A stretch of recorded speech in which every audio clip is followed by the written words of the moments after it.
السلام علیکم ورحمۃ اللہ وبرکاتہ۔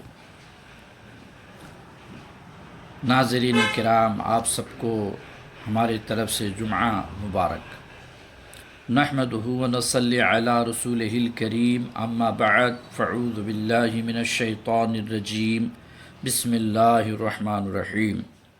ایک سوال آیا ہے۔ سوال یہ ہے، کیا پیر صاحب کا ہاتھ پاؤں چومنا جائز ہے؟ جواب: ہاں، جائز ہے۔ اولیاء کرام، محبوبان خدا، صلحاء، علماء عظام اور والدین کے ہاتھ پاؤں چومنا جائز اور مستحب ہے۔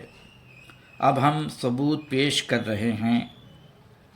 ام المومنین حضرت عائشہ رضی اللہ عنہا بیان کرتی ہیں کہ حضور اکرم صلی اللہ علیہ وآلہ وسلم جب سیدہ فاطمہ رضی اللہ عنہا کو آتے ہوئے دیکھتے تو خوش آمدید کہتے، پھر ان کی خاطر کھڑے ہو جاتے، انہیں بوسہ دیتے، ان کا ہاتھ پکڑ کر لاتے اور انہیں اپنے نشست پر بٹھا لیتے، اور جب سیدہ فاطمہ رضی اللہ عنہا آپ صلی اللہ علیہ وآلہ وسلم کو اپنی طرف آتے ہوئے دیکھتے تو خوش آمدید کہتی، پھر کھڑی ہو جاتی اور آپ صلی اللہ علیہ وآلہ وسلم کو بوسہ دیتی۔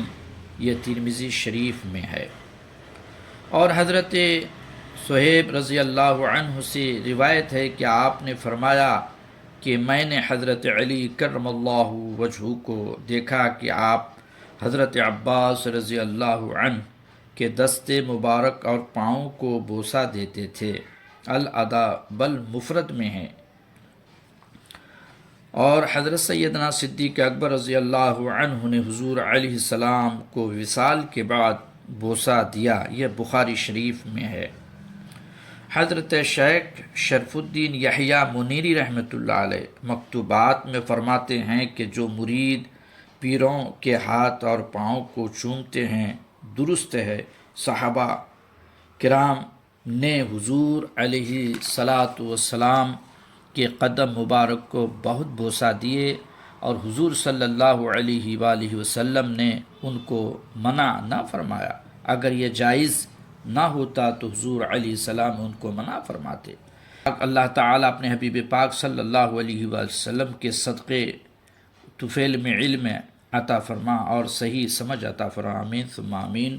السلام علیکم ورحمۃ اللہ وبرکاتہ۔